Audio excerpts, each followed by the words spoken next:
अस्ति मैले खिचेको छु अनि भने क्यामेरा राम्रो छ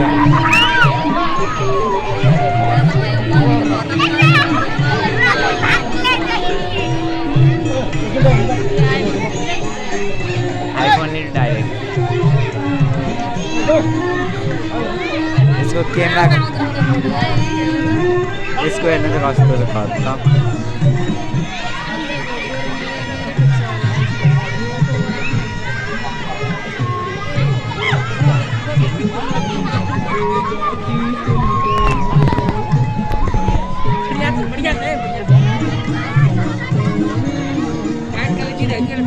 यसबाट बरु राम्रो आउँछ